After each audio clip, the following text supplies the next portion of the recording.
IVM. Hey, it's been another great week on IVM. If you aren't following us on social media, please do. We're IVM Podcast on Facebook, Twitter, and Instagram. On Cyrus Says this week, we have Satyanshu Singh, filmmaker, writer, and head of content development for AIB First Draft. His journey from doctor to writer is a fascinating one. On The Scene and the Unseen, Amit is joined by Pranay Kotastane and Hamsini to decode Pakistan's experiences with democracy. On Keeping It Queer this week, Naveen speaks to Parmesh Sahani, author and head of the Godrej India Culture Lab. Hustle Science marks the season finale with fitness YouTuber Abhinav Mahajan. And on Geek Fruit, Tejas and Jishnu give you the greatest hits from this year's San Diego Comic-Con. It's time for you to catch the third story from Croc Tales with Anand Sivakumaran. This one is called Freddy Ki Fiat Ho Gayi Flat. And now, onto your shows.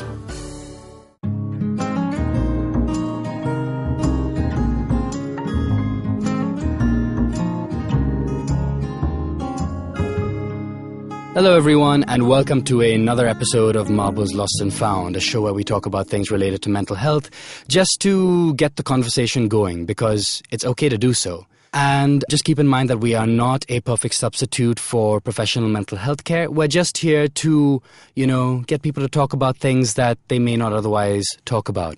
Firstly, just to say that our co-host Avanti is not here with us today. She's out of the city right now working on a personal project, but she will be back for our next episode. And we have a very important, I would say, episode today, but I'm going to get more into that right after this quick break. Ladies and gentlemen, you are about to listen to attempt number 15 to record the promo for the podcast Vartalab. Vartalab. Vartalab. Vartalab. Vartalab. All day, all night, Vartalab. Oh yeah.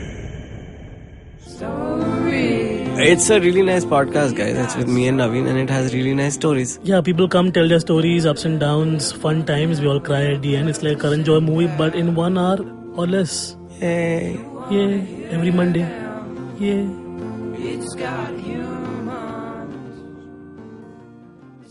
Welcome back. And now, as I did mention that we have a pretty important topic to talk about today. Mental health and its relation to professional success. Because I think a lot of us tend to get confused between the two and sort of think that one is directly related to the other. But that may not necessarily be the case. So joining us today to talk about this is a DJ and producer from Delhi, Gaurav Malaker, a.k.a. BLOT. What's up, Gaurav? Hi. Nothing much. Just talking to you. Yes, talking to me. Thanks a lot for joining us today, man. And just to give our listeners a little bit of insight, Gaurav has been producing since 1999. He's been in the scene for years, clearly, and he's played shows all around the country, not only around the country, but around Europe as well, at various festivals. He's won a number of awards, and this, that, and the other. So, yeah, you seem to be doing pretty good, right, Gaurav, so far, touch wood? Yeah, I think so. I mean, actually, I don't think so, but I guess that's... I'm doing what I like doing, right. What I love to do, so that's all that matters, really. Okay, so to that end, and even based off your response, I want to ask, the classic cringe-worthy question that I reckon, people like you and me will probably have heard at least once or twice, when, we're talking about, professional success and mental health issues. Where, let's just say, from the outset, if someone sees someone like you who seems to be doing all these really cool things and is doing what they love, but still turns around and says, they have issues with their mental health. So the question, the very generic, ignorant question is, but why would you be upset? You have all of this success. What do you have to be upset about?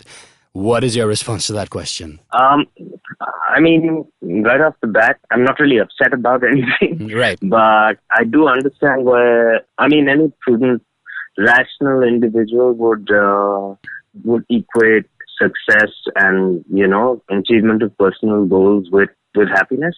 Right. And while, at some level, that is the correct way to do it, but it's not exclusive. And just because one is doing well, or just because one is following their heart, or making music or drawing or sketching or is an artist, it's not necessarily the only thing that matters. Right. And like I said before, I don't think I'm upset. And Sure. So, I mean, I get upset when, like, I lose my phone, which I do quite often. Yeah. But I don't. Yeah. So I mean, there is a distinction. Yeah, And absolutely. In fact, I intentionally use the word upset because, like, it is, again, it's not a fair question to ask, someone who's dealing with mental health issues. So, I mean, Sure. which is why, as you rightfully said, I'm not upset. There's other stuff that's going on. So, to that end, I wanted to ask, so what is your story? When did you start to feel that, something was amiss, or you needed to look into whatever it was that you were feeling? Well, actually, this is really, it just like struck me out of the blue. I was sitting on a flight one day, flying to Bombay, I think, for a show. Mm-hmm. And it was just, I don't know, it was just like every day I was half asleep on the flight, getting ready to take off and stuff. And then suddenly I just had this, this feeling like my lungs were collapsing and my chest was just like caving in. Okay. I couldn't breathe. I couldn't think. I was just seeing sort of like static and white dots. Right. And it's not that, I mean, it wasn't my first time in an aircraft, or I'm not scared of, well, at least then I wasn't scared of flying or anything of the sort. So I did try and rationalize and sort of evaluate what exactly is happening. Mm-hmm. Then, of course, I thought I was dying. Okay. At 10 a.m. in the morning for no apparent reason. Yeah. And all this is happening just like a span of 10 seconds maybe. Okay. Of course, while it was actually happening, it seemed like it was, it was a really long time. And it just kept going on and on and on. Mm. And it lasted about 45 minutes. And it was like the most weird feeling I've ever had. And it just subsided after that, It was like, it just went away. And I just didn't understand what had happened. And I thought maybe I've eaten something, but then it wouldn't go away in 45 minutes, so I've just eaten something. Right. So, and then it started to happen more often, just randomly, like I'm just like sitting, waiting for like a cab, and I'd get this thing, and I didn't know what it was called, and but then, I mean, I figured it was anxiety because it's everyone has some low level anxiety depending on what's important to them. Like you have an exam coming up and you're generally like, tied up and sort of tensed, and that's what it was. And I had...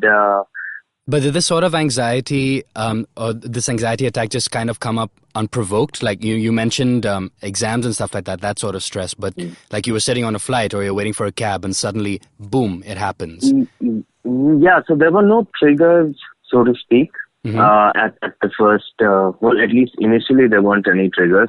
But unfortunately what happened is that now every situation that I had one of those moments in, like for example, when I was in the flight, that's when I had my first like full-on panic attack, anxiety attack, whatever you might want to call it. Right. And then that became a trigger. So even to date, when I get into a aircraft and like sit and they shut the door, it's like I'm just waiting for like, all hell to break loose. Wow. Okay. Because my follow-up question to that was going to be, how does the life of a touring artist affect you? And I'm guessing if you're on flights pretty regularly, it must be bloody difficult sometimes. Yeah, it's very difficult. And before you even get to the same geographical sort of like territory that you're going to play the show at, you're already exhausted in the first like one hour of the flight. Yeah. So, and I feel mental exhaustion is far, far more strenuous than any sort of physical exhaustion. Sure. Because, physically your body can bounce back once, the lactic acid goes away and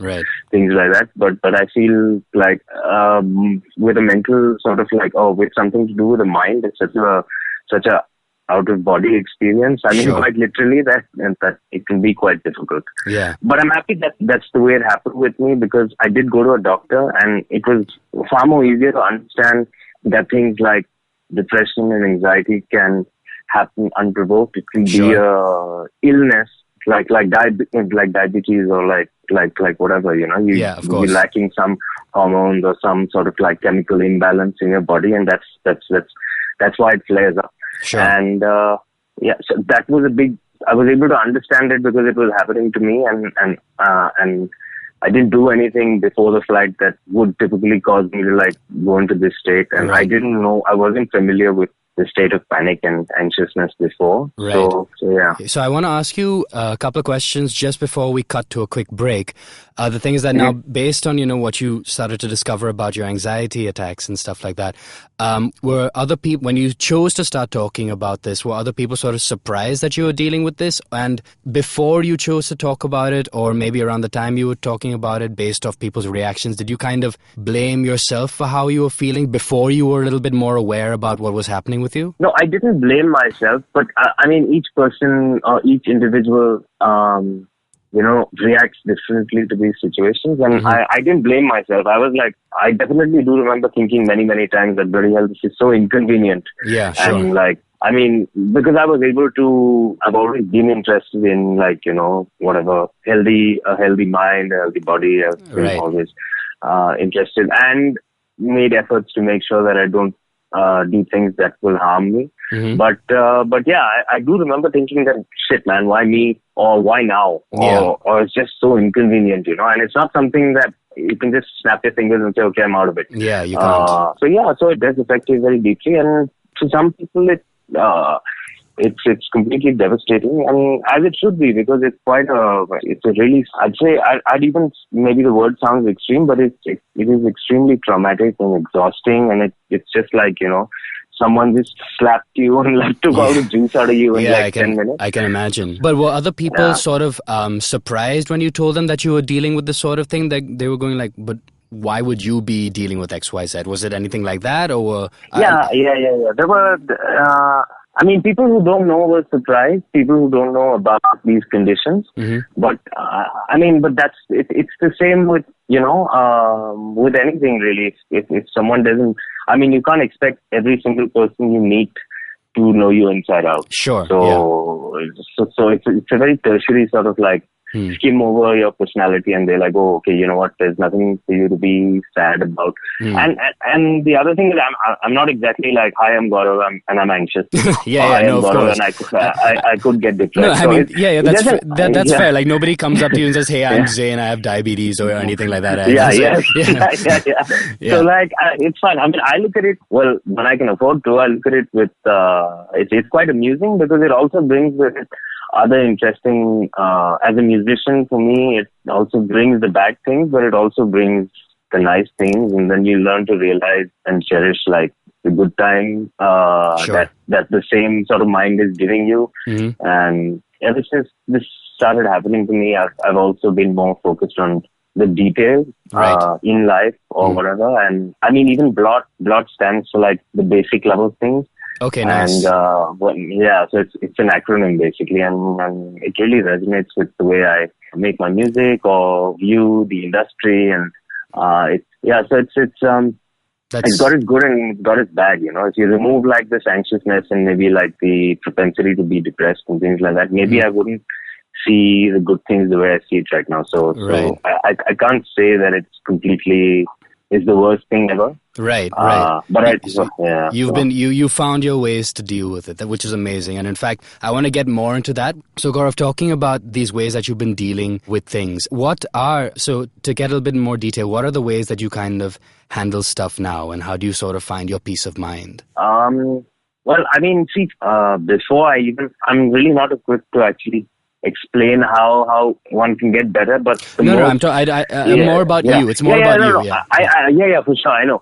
But the one thing I realized is that it is extremely important to seek professional help. If you blow up a really expensive synthesizer, the chances of you actually sitting down with a little screwdriver and trying to figure out what went wrong with the analog voltage controlled oscillators. Sure. You're not doing it justice, and you're just being stupid, basically. Yeah, so, exactly.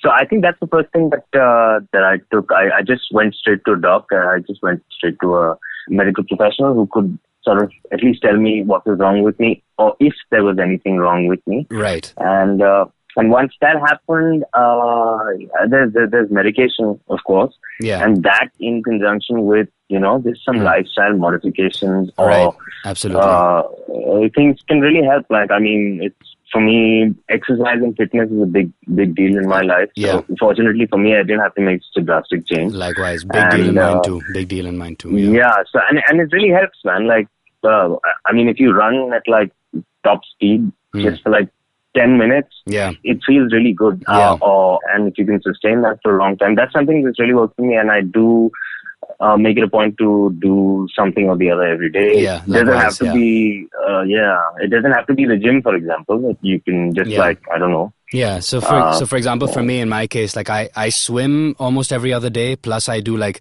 blast exercises at home, plus I meditate. Yeah. So like these three things together just kind of help me keep my shit totally, together. Man. I mean, if you, the way I see it, I mean, if you remove like, the other problem is that when people say the term mental health, people just like go straight to like, oh God, he's crazy, or like. Yeah, exactly.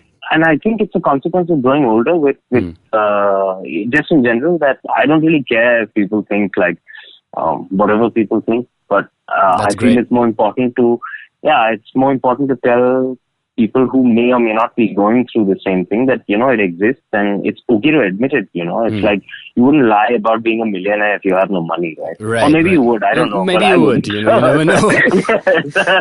Yeah, but I keep telling everyone I have no money. So it's fine. So, don't worry, I tell everyone the same thing as well. I'm in the same boat as you are, yeah. But you know, I wanted to ask you, so like, have you spoken to any of, you know, your other peers, be it in Delhi or whoever, you know, you've met on your travels as a producer who also do something similar like you? Have you spoken to them about this sort of thing? Are some of them able to relate? Do they get it? Do they also have similar issues? Actually, sorry to cut you, but surprisingly, almost everyone, I mean, both you and me know that almost every artist we meet is a little weird and is a little messed up and like whatever. And, you know, it's this constant, you're always seeking sort of like, not approval for your own self, but for your like, your artistic output. Sure. And you've got a love-hate relationship with audiences and like the people who consume your stuff. Yeah. Because you never know if you're the stupid one or maybe they're not able to understand what you're doing. And that's like the oldest artistic conundrum, so to speak. Yeah. So, but it does take a toll. I mean, it does, and if you're a little bit sensitive or maybe not sensitive or whatever, I mean, if you can tend to get affected by criticism or feedback on stuff that is extreme, that is extremely personal to you, then it can be like some dude will come up to you and just say like, you know, that baseline sucked, and I mean, you'd be like, haha, okay, you both will have a laugh, but you go home and then you ruminate about it obsessively, like, shit, man, I spent so long writing that bass line. I produced it for so long. Exactly. I did this thing. So would you agree, because like this is something that I strongly feel that I, at least for the most part, depending of course on whom I'm sending my work to as a musician or as a producer myself as well, I'm a little less affected by them, but more affected by what I think, because there's always that little voice in the back of my head going, no, this is shit, you suck. So sometimes that's just, not sometimes, a lot of the times that just stops me from doing anything, and I'm just sitting on songs for months at times, you know. At least that's something that I face. No, totally. I mean, I face it too, and everyone I know faces it. The problem with being an independent musician or like being an independent producer or an independent artist is that, I mean, you can only count on yourself to be objective about your output. So, I mean, if it's shit, you know it's shit. Yeah. And even if everyone's like, wow, amazing, that's the best track you ever made, and you're like, holy hell, they really think my standards are horrible, because I hate this track, and then you work on this like masterpiece, magnum opus, and then you put it out and people are like, wow, okay, whatever, man, the sound's changed, or like, you know. So that seems to be the general trend, though, I think, with artists overall. Like, they usually, for some reason, a lot of the true artistry seems to kind of quote unquote be on the B side, I think. And like, there are a lot of these hidden gems in there, but I mean, the hits and stuff will be on like whatever, the A side, where everyone's like, oh yeah, this song, that song.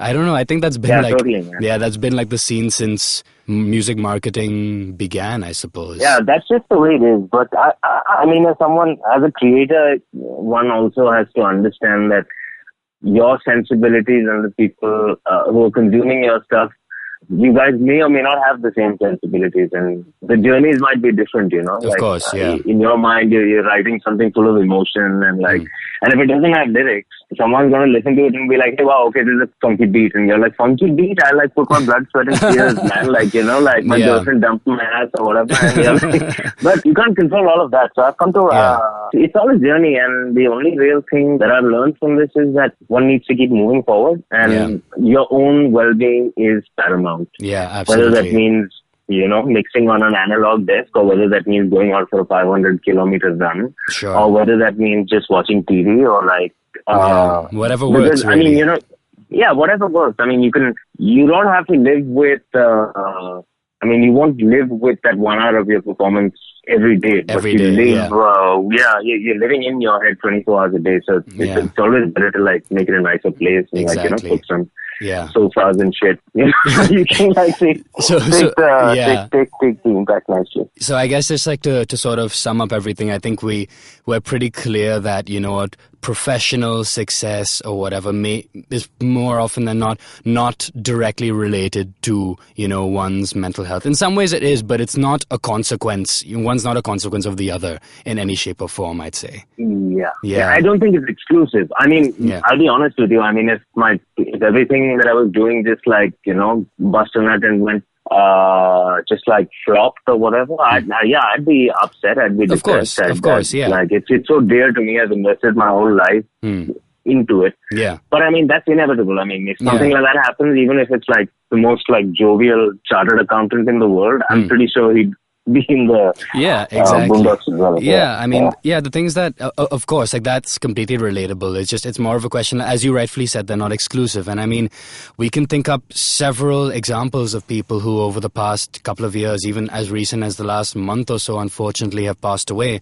I mean, they're like, for example, I think the most recent example of that, at least in the dance circuit, has been Avicii. And it's not confirmed, but there is speculation that there was just too much going on as far as, you know, his journey in the music business, that he just couldn't hack it anymore. And like, apart from him, you know, everyone from Chester Bennington to Chris Cornell to Robin Williams, I mean, the list goes on. So I think, if anything, it's very, you know, grounding to have this sort of information and not to equate professional success with, you know, one's mental get-up or one's state of mind at any point in time. I just wanted to actually say that it's, I mean, these sort of things, there's nothing to be shy about. Right. I mean, to anyone who can relate to it, there's nothing to be shy about. Yeah. It's always better speaking to people you trust and people who you know care for you. And support systems are vital. Yes. Even if your support system is like your dog. Yes, of course. Like animal therapy is a thing. Yeah, absolutely. Yeah. So, I mean, it's vital, and it's easier to embrace what you're given than running away from it, because, I mean, wherever you go, it's still going to be in your head. Absolutely. Yeah, I think that's the perfect way to wrap up this episode. Guys, thank you so much for listening. This has been Marbles Lost and Found. If you guys have any questions or you have some of your own stories to share, please write to us at writetomarbles@gmail.com. That's 2 as in T-O, so writetomarbles@gmail.com. Thank you so much for listening. We'll be back again soon with some more talk about mental health. This is Zain, signing off.